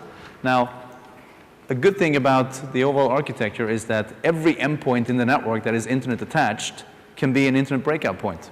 So I can have a local breakout, regional breakout, centralized breakout, and they can back each other up. So I can be quite flexible in terms of how I provide this connectivity. So the very, very simplest way to enable an internet breakout for a particular device or a particular site is to configure NAT on the interface, as we saw before. And then in VPN 1, for example, in the service VPN, could be any VPN, obviously, I just configure a default route and I point to VPN 0. Now I have an internet breakout enabled. If I don't have a more specific route that matches this, it will go out. Do I have to provide a default here? No, I can do a supernet or something like that as well, right? So you can be selective. But essentially, just a normal static route. This route will be deleted if my interface with the NAT statement go down. So I still have sort of a fallback behavior. Now, the challenging situation with this is that if I'm sitting in a site that might have a cable modem or something like that, obviously the link could go down on the remote end of the cable modem, but from my WAN edge perspective, I still have a link active, functional to the cable modem. The cable modem has given me my IP address, I still have my default route, and everything is great, right? So at that point, I will start blackholing traffic. So the remedy for that is to use a tracker. So you can configure a tracker that applies to this particular interface here, and you can track something that sits on the internet. Google DNS is a very popular target. I'm sure everybody uses that for something. But obviously, it could be anything as long as it's beyond the cable modem link in this case, right? So that gives me that additional control over the fact that this internet link is actually functional. Question? Can I compare it with the IPSLA? Can you use or compare with IPSLA? So right now, we don't support IPSLA on the C edge in the SD-WAN context. That's being worked on. So that will likely be enabled later this year. So, but yes, you could use IPSLA for this same application. I mean, it's comparable, tracker and IPSLA. It's comparable, yes, right? So obviously, IPSLA gives you a very broad array of capabilities. This is a specific capability for this purpose only. Okay. But on the iOS devices, this will be enabled through the IPSLA engine. So next level up, we can use a data policy. So in this case, we can obviously match on certain things and so on. And then we can say NAT use VPN 0. And as you can see in this case, I'm combining it with a local TLOC action as well. So I might have multiple paths, multiple TLOCs. So in this case, I want to prefer the public internet. The other thing I can do here is I take the traffic through the policy. Local TLOC is a loose match, right? So I might be learning a default route from somewhere else. And in case this go down, I will fall back to routing. I'll follow the default route. So we'll look at that as well. So that gives you that additional level of flexibility, right? So in this case, we have our branch over here. We have a regional hub that's sourcing a default route. That default route is being learned by the branch through OMP, right? So we have our default route here. But we also have a local breakout link to the internet, right? Red and blue goes directly to the internet. So in this case, we apply a data policy. This data policy comes from vManage, vSmart down to the branch, right? In this case, we say NAT use VPN 0, local TLOCs red and blue. So we'll continue to use red and blue for as long as they're available. If they both go down, we fall back to routing. That's where our default route from regional hub is going to be present, and we can now have an alternate breakout to the internet. It doesn't stop there. We can have much more fun with this, right? So we might want to combine this with cloud-based security. So in this case, we combine all these different elements together. So one thing to do to have the policy process in a more optimal fashion and also keep our policy simpler is to do what somebody suggested earlier, where we essentially exclude our internal prefixes from consideration, right? So you took some private space here. Obviously, that could be anything. I match that, and I just accept that traffic, so no further processing in the data policy. And then I say, all right, for the rest of the traffic, we apply a counter, and then we say, use a local firewall service. This is our GRE tunnel taking us to the cloud-based security. And here, I have the local service. I also have the restrict, right? So what that means is, if the service go down, drop the traffic. So I can say, restricted to using cloud-based security. If cloud-based security is not available, drop the traffic, because I don't want my internet-bound traffic to go anywhere else. So that's an option. If I don't use that, I can rely on default routes coming from other places, right? In this case, I have 2 regional hubs, and if I have no other qualifier for these routes, I will load balance amongst them. So that's a default behavior. But in this case, local breakouts preferred via cloud-based security, and then I will use one of the other ones. Now, if I don't want to load balance, but I want to steer my traffic specifically to a backup, I want to essentially use the backups in a predefined order, then I can use a control policy and match my routes, in this case the default route only, from regional hub A, and set a higher preference for that particular route. So I'm still learning a default route from A and B. I'm giving the A route a higher preference, so obviously that's what I'm going to fall back to. If that goes away, I then have the second default route from hub B that I can use for internet access. So as you can see, you can go quite elaborate here in terms of how you construct these backup scenarios and so on. Finally, on internet breakout, the big challenge is doing first packet matching, right? If I have a specific path towards the internet and I apply a data policy and I say my O365 signature, I want everything with that signature to be broken out to the internet. Now, it takes a few packets, right? We need to set up TCP, we need to exchange our certificates and so on, and then we can understand that it's O365. If we rely on the traditional DPI vehicle, right? They look at some other metadata, but the certificate common name is important here. So that means that I will match O365 after a few exchanges of packets. I will then break the TCP flow because I'm now redirecting the traffic. So what needs to be done in order to overcome this is that you need to match on the destination prefix. That's the only way to fix this. So what we're doing in the upcoming release is that we are consuming these prefixes from the REST API function provided by Microsoft. We are pushing those prefixes down to each of the endpoints using SD-AVC, and we can now do first packet match. And we will start to add applications to that definition as well, but initially it's O365. As long as you have the traffic remaining on your overlay and you want to do whatever sort of actions in terms of distributing traffic across different links and so on the overlay, this limitation doesn't apply. It only applies in a breakout situation. So obviously SD-AVC only applies to the C edge.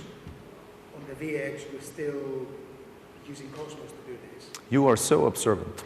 So, so the comment is this only applies to the C edge because that's where we use SD-AVC. We don't have SD-AVC support on the V edge. That is correct, right? So we're going to have that limitation for a while. We're looking actively at how we can solve that for the V edge as well. And so the impact on the V edge is that the first flow will remain whichever way it goes, right, across the overlay. But the subsequent flows will point directly to Office 365 across the DIA.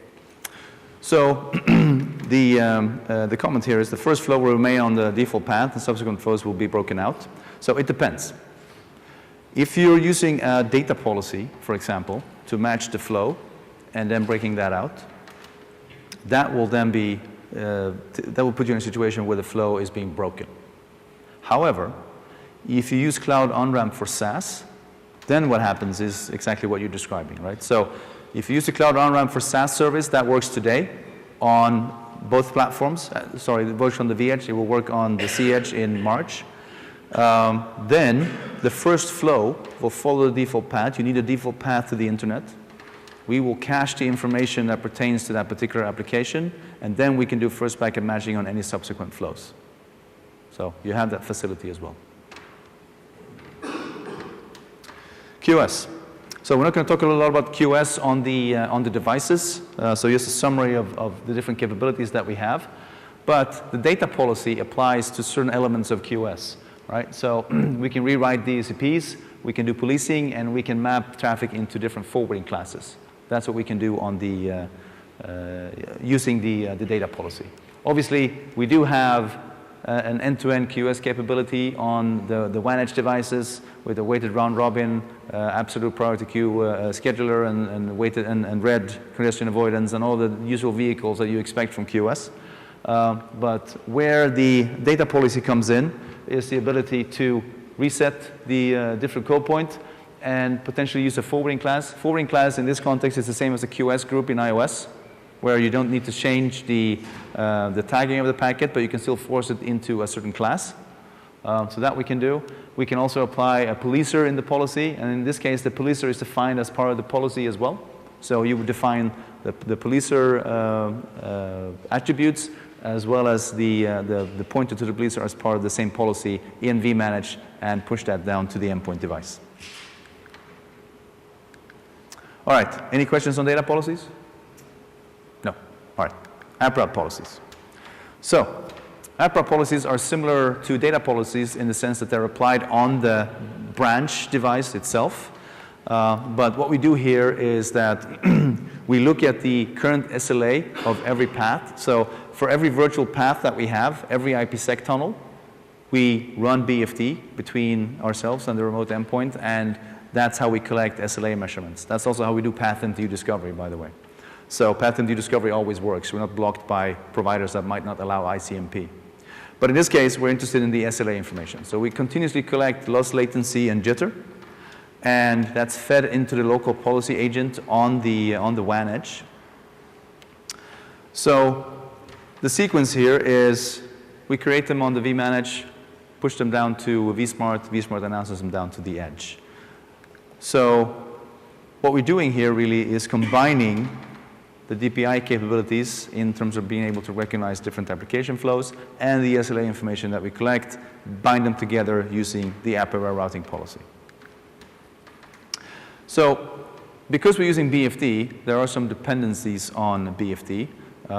So what usually is a little bit of cause of confusion here is how BFD convergence is linked to app-aware routing convergence. So BFD in isolation essentially looks at the remote endpoint. BFD has a multiplier. We lose a certain amount of packets, and then the link is brought down. Has nothing to do with SLA. That's just monitoring the flow of BFD packets itself. So that's one way of converging from one upstream path to another, or one TLOC to another. Where BFD is important is the frequency of collection of information that goes into the app-aware routing policy agent. Because as certain thresholds are crossed based on how you define your SLA classes, obviously information supplied by BFD, but ultimately consumed by the policy agent, that's where that's important. So we'll look at a few different settings here to essentially guide you on how to configure this algorithm in the most efficient way. So, but essentially, that's why we talk about BFD here. The hello interval is important, right? The more frequently we collect information, the more frequently we can update the information for the policy agent. We don't want to be too frequent here because if I have a long tail link, then if I lower this number to, if I make the hello interval too small, I'm probably going to get false negatives, right? So I want to take the overall latency of the path into account as well. There's also a limitation in how many BFD packets I can source and process. So you want to take that into consideration as well. That varies a little bit between different platforms. Under BFD, we also configure the parameters for the app route algorithm itself. I'll talk about that in more detail in a few slides. We then define our SLA classes. These are manually defined by you. We don't impose any specific behavior or assumptions. So you can define your SLA class for EF, AF, specific applications, and so on in relation to what your network environment actually looks like. And we're reliant on app visibility, so that needs to be enabled in case you want to use application signatures for the app-aware routing policy. You can use layer 3, layer 4 information as well, in which case this doesn't matter. So The algorithm itself looks like this, and this is the default configuration. We have 6 buckets. Each bucket is 10 minutes in size.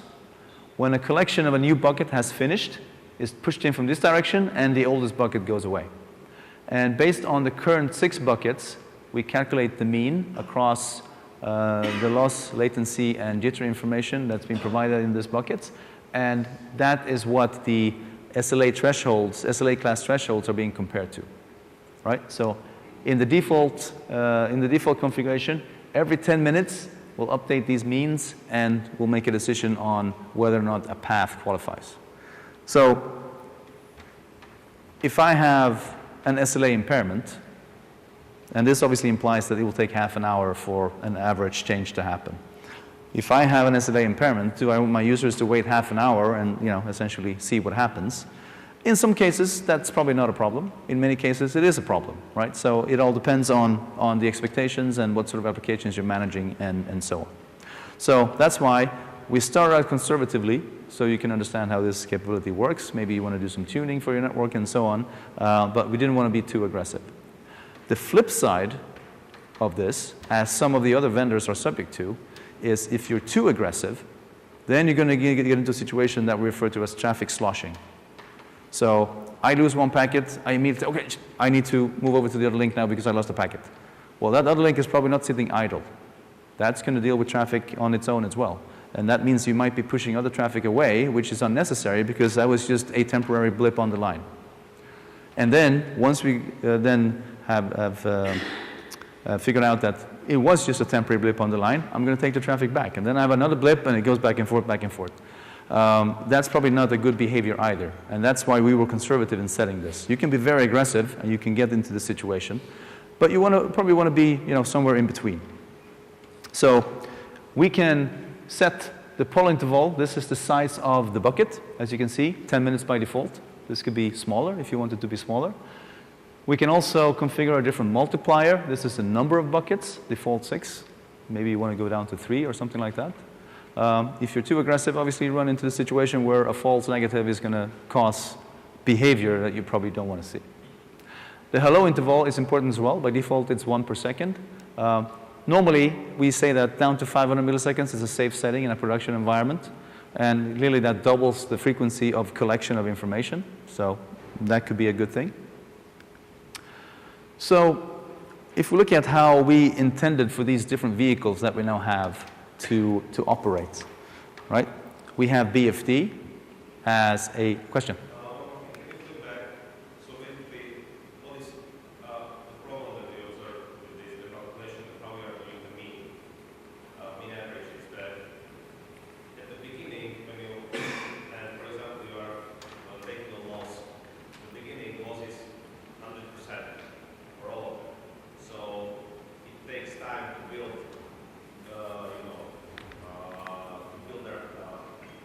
To build a realistic mean.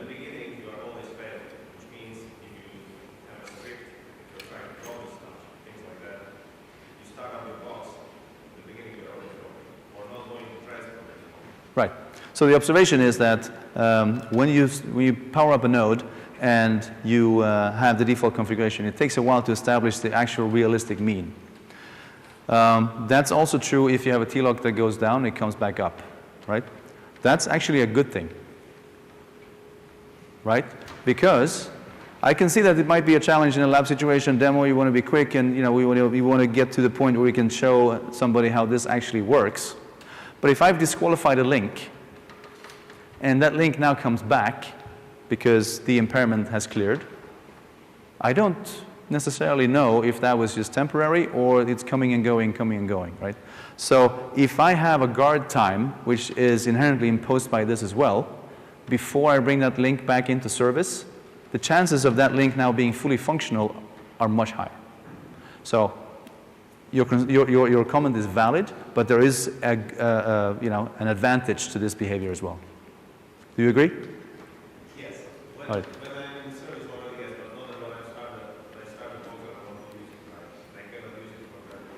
Right, yeah. So the comment is that if I want to activate this immediately, then it takes some time. But if you're in that situation where, because that's going to be more of a demo situation, right?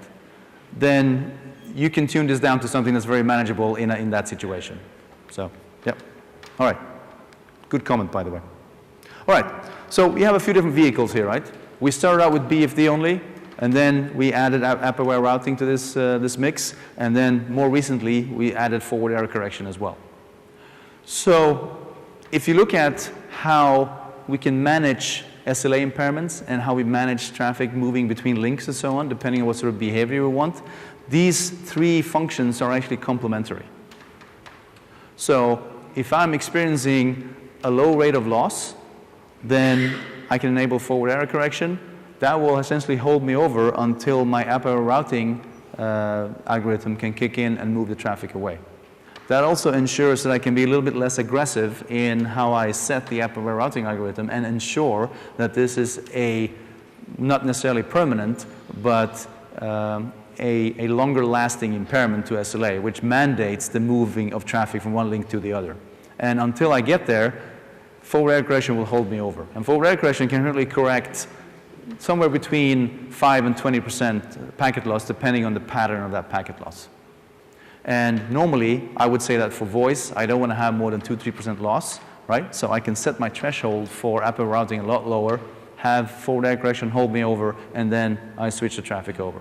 So that allows me to fine-tune that behavior much better and not have to be too aggressive, right? And then, should I have 100% loss, BFD will kick in, and I will eliminate that particular T-lock in a matter of seconds. The default is 7 seconds, or multiplier of 7.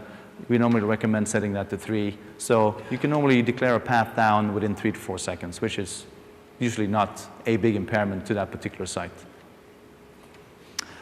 Does this make sense? Because we get a lot of questions on this. Yeah? All right. Thank you. So how do we then go about tuning our app route configuration or app route algorithm? So the bucket size, the number of buckets is one thing. Normally, we say we're okay with 3 buckets because you want some distribution over time. But that's also linked to the size of the bucket and the frequency of the BFD, essentially the BFD hello interval, right? So by default, if I have my 10-minute bucket size, a lost packet is going to have a weight of 0.17%, right? 600 packets, I lose 1, that's 0.17%. As I go ahead and change the bucket size and so on, the weight of a packet loss could be potentially extremely high, right? So I probably don't want to go over a 1-to-100 relationship. So if I configure my bucket size to be 100, then each lost packet is a loss of 1%. That's a good place to be, right? Depending on what my objective is. Now, how do I get to this, right? So my default hello interval is 1 second. So that means that I need to make this 140 seconds. I can also increase the, decrease the hello interval of BFD. We said 500 milliseconds, right? Then this is a 50-second bucket. So 3 by 50 seconds, you will be able to converge app route within 150 seconds. That's not bad, right? And you have forward error correction to hold you over. In some cases, people go more aggressive than this, but this is the consideration, right? The way you want this reading to be reasonably accurate. Maybe you're more concerned about latency rather than packet loss, in which case this doesn't apply. But this is the parameter that can dramatically change the behavior of the algorithm. Latency gets measured anyway over time, right? That's usually much more accurate. So I define my SLA class. I have these parameters I can apply. I then define my app list. This is what I'm going to use as the match statement in the policy. Oops. Wrong button, sorry. And then I go into constructing my actual policy here. So as I said, we apply the policy to a VPN list. This is the same behavior as for the data policy. So I can have different app route policies for different VPNs. I can have a default action SLA class. If I don't want to classify every application that I have, I can just bucketize my other applications into this. So if I have a link that's really poorly behaving, I can move the traffic over. I don't have to have my, let's say, non-important applications suffer for that reason as well. But I can have that SLA class threshold being a lot higher than for my interesting and important applications. In case I don't find a qualifying link that qualifies according to my configured SLA thresholds, I can prefer a backup link. And for each SLA class, I can decide if I want that to be a strict behavior or not. In other words, if I don't find a link that qualifies towards this SLA class, that traffic should be dropped. If I have multiple links that qualify, I can then say, I want to use this link over that other link. Or if I supply multiple different colors here, I can load balance across the TLOCs. So there's a lot of flexibility in terms of how you can tune the overall behavior of the app route policy as well. So an example, I'm matching a few applications here. I want to define towards what I'm going to apply the policy in terms of sites. I define my SLA classes. I have loss and latency here, loss 1%, latency 100 milliseconds, and so on.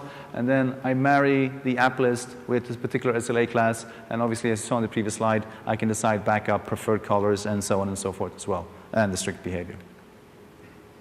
So in terms of providing a convergence time, that's not really possible. We can say the max convergence time is going to be this. But ultimately, depending on the configuration of the algorithm and depending on how serious the impairment is on the SLA, it depends, right? If I go from 10 milliseconds to 20 milliseconds latency and my threshold is 18, that's going to take a certain amount of time.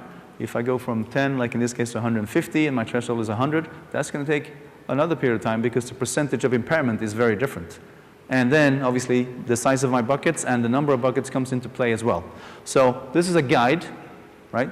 Default configuration, we start with 20 milliseconds at the time we start collecting for the latest bucket. And then it jumps to 150 milliseconds. And this is the motion that we have to go through to actually trigger the reevaluation of the path depending on that particular SLA configuration. So once you start playing with this, you can apply sort of this backward logic and see where you end up in terms of convergence with the app route policy. But as you now know, you have multiple tools that are complementary that allows you to construct the behavior that you want on a more holistic basis. So let's look at a use case, a more complete use case. So we have a set of applications. We want to treat those applications differently. So we have some case here where we want to have some primary path, backup path, and then we want to fall back to routing. In this case, we want to drop all the traffic if our path's not available. And here we have a different set of primary backup, and then we have a default class as well. So a policy to do this would look something like this, right? So obviously, we define our lists and our apps. We define our SLA classes. And then, based on the behavior that we need for each particular class, this is going to be the corresponding configuration. So, does this make sense? I think I don't want to spend the time on going through it in detail. So, question? Just a quick one. Basically, if the colors that I define are unavailable, even though the route may be available from different color, I will go.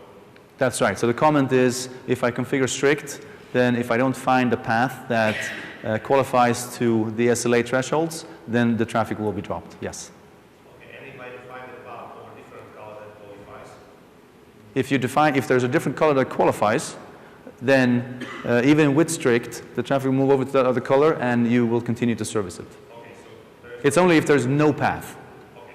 Yes. There is no feature right now that I can draw, even though there is a color, even though there is a path meeting the SLA.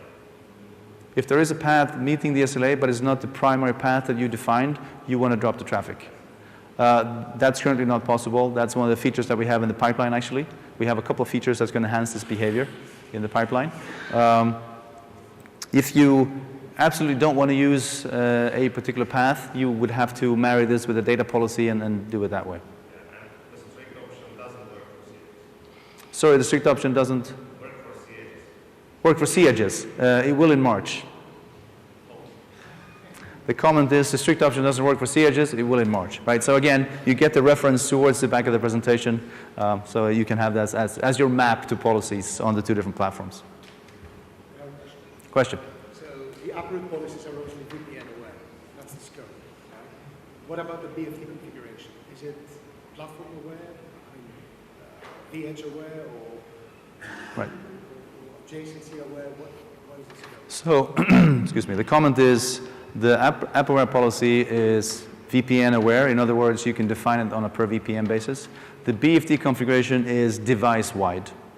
So you can have an asymmetric relationship if you want to do that, because we run echo mode, right? So the packets I send to you are the packets I'm going to get back, and vice versa. So I can run my own timers. You can do that as well. But it applies across the device. But you do configure the BFD parameters per color. So they don't have to be the same per color. OK. So now we're through the brunt of the discussion here.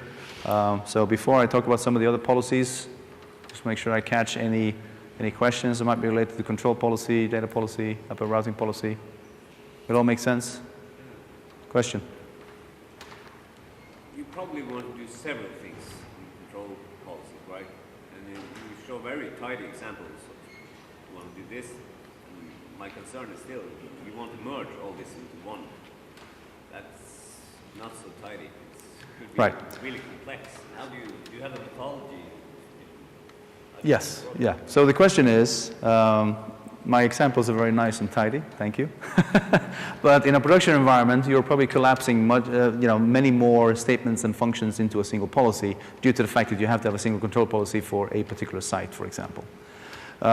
So in that regard, yes, the policy will probably look a lot more complex. So the recommendation is that you then start to look at what portions of my network can I essentially administer as individual entities, depending on behavior, depending on region, and so on, so that you don't have to have an endless policy. If you know that a specific behavior applies to a specific region, it probably makes sense to simplify the overall policy structure you're going to have and create a dedicated policy for that region that will then allow you to simplify the policies for the other region.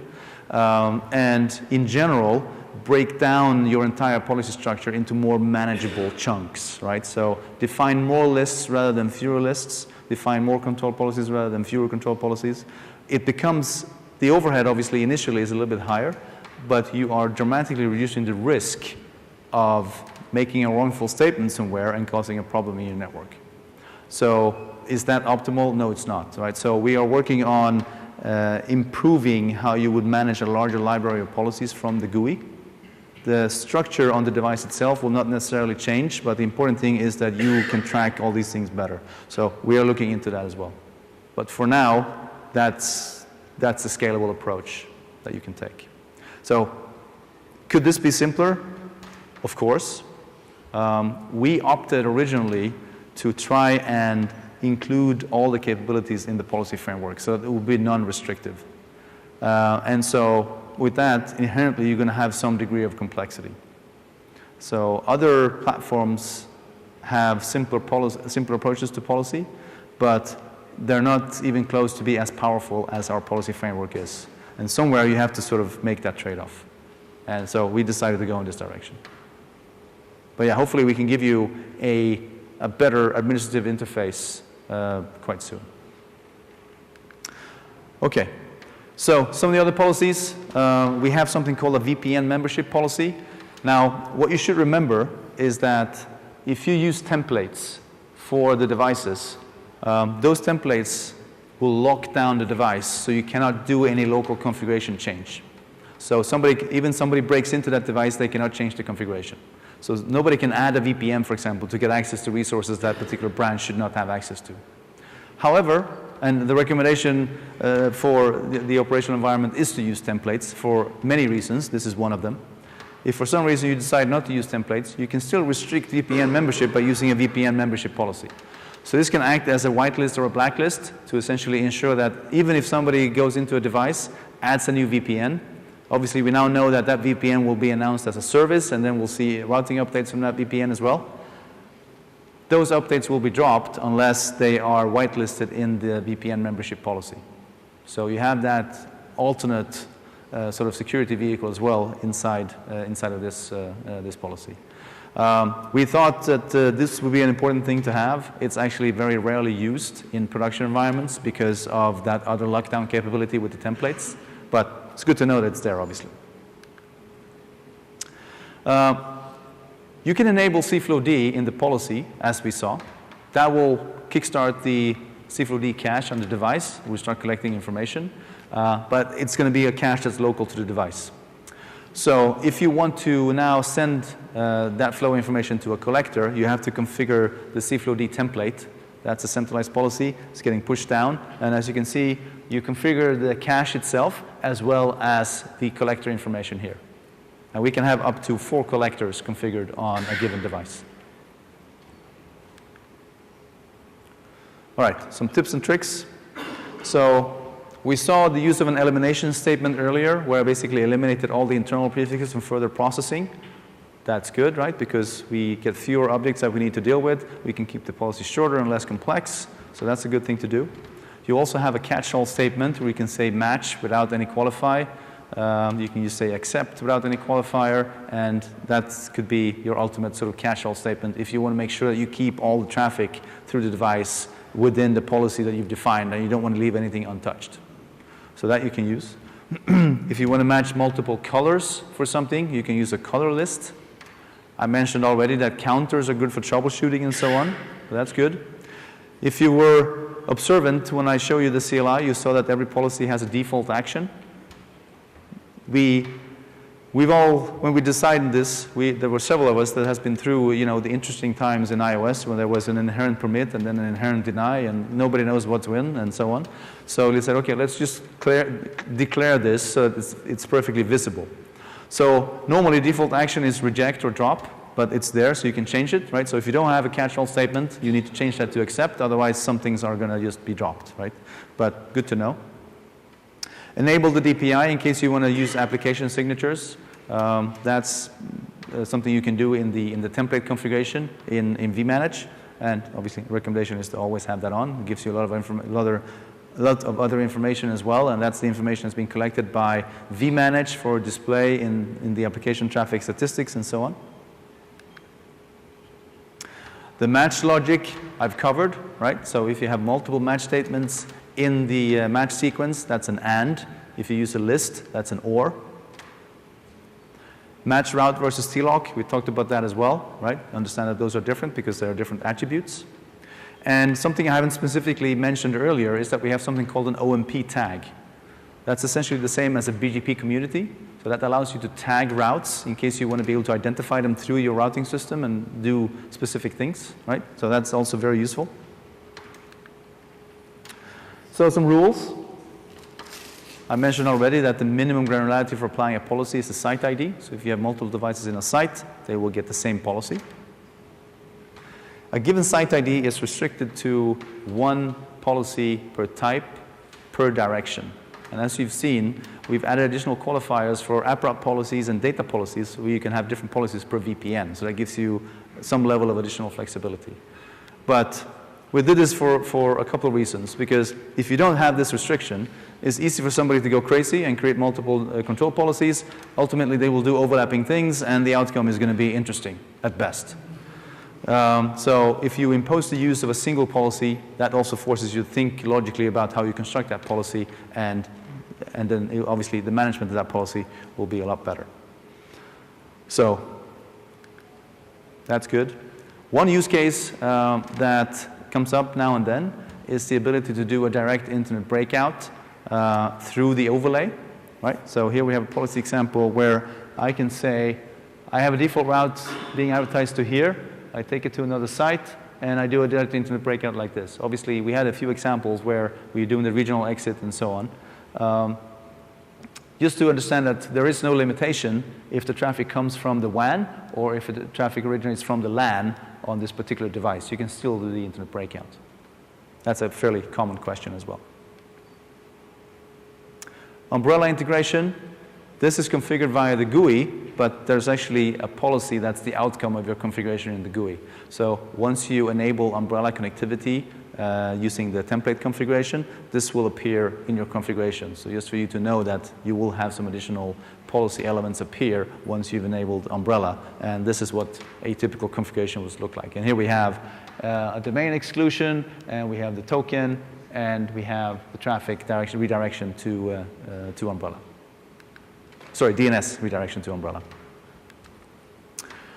So just a final few words on scalability, right? we've seen that the policies are essentially a set of sequences. We're going to parse them from beginning to end. The more efficiently we can parse it, the better it is from a performance perspective. So you want to eliminate things as early on as you can if you're not going to do anything specific with them. Simple matches are better than complex ones, right? So DSCP, single prefix, and so on. Ranges are better than lists if you can use ranges instead of lists. And the fewer sets you have, the more performance we can get out of that policy. Now, this is to some extent platform dependent, because some of the higher end ISRs and ASRs, they have TCAM to do policy processing, which is going to be much faster, and that also removes some of the restrictions on memory that we have. Control policies and VPN membership policies are processed on the vSmart. That's just CPU bound. There's no real restriction. Obviously, once the network is up, you're not going to have a lot of control traffic going back and forth. So that's okay. You can essentially go crazy, or a little bit more crazy with those policies compared to the ones that affect the data plane on the branch device. CFLOD is simple, right? There's nothing specific you can do there. And then for the app error routing and data policies, it will affect all the traffic that goes to the device, and therefore structure of those policies is more important. We have some limitations in terms of how many entities of each policy element that you can support. There is a show command. Actually, the communicated support for the show command is 19.3 on VH, but it's actually there in 19.2. So it's there already. Well, 19.3 is out now as well. And then once we get to CH 17.2.1, you'll have the same show command, so you can actually see how much policy memory you have left on the platform. Sometimes, if you have a very large policy, you can change a few constructs in the policy. You can actually fit a much bigger policy in, depending on what that policy looks like. So building a policy, if something goes wrong, it's not applied, it's usually a memory issue. That's by far the most common issue. Then you can see where you stand in terms of filter memory usage in relation to the policy that you've built. And here are some guidelines. I know these are slightly difficult to interpret because the implementations on the platforms are different.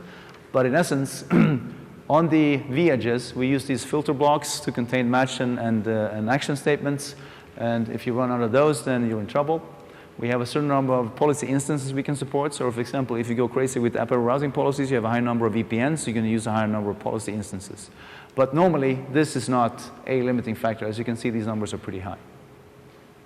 And then on the TCAM-based platforms, we have much higher scalability for these elements in general. So again, as a guide for you to structure your policies. And if you have any questions on this, please post it in the room, and I can get into more details. So this whether they apply to the data policy, right, or the control, or for example, the policy instances. So the question is, this applies to data policy and app error route policy and not control policy. That's correct. Right, because the control policy only applies to routing information on the vSmart. So that's a good comment, right? So these are applicable to the data plane affecting policies. So app error routing policy and data policy. So control policy is a restriction, how many sequences I have, or how many I can have? There's no restriction on the control policy, you mean? Yes. Essentially, no. Right, that's just memory bound on the vSmart. Yeah. If you have a larger network, I would definitely recommend that you try and optimize it, but you're not going to have the same sort of restriction or impairment that you would have in the corresponding situation with a data policy or an app error routing policy. Yeah. So here, I'm not going to walk through this. This is the reference. I've listed all the different policy capabilities that we have, all the different keywords, match statements, whatever the case may be. And you can see which release they're supported in on the Viptela OS and iOS. And a couple of the really crucial capabilities, like local TLOG, for example, shows up on the CH now in March in 17.2.1. But yeah, you can use this for your reference. And that takes us to the end.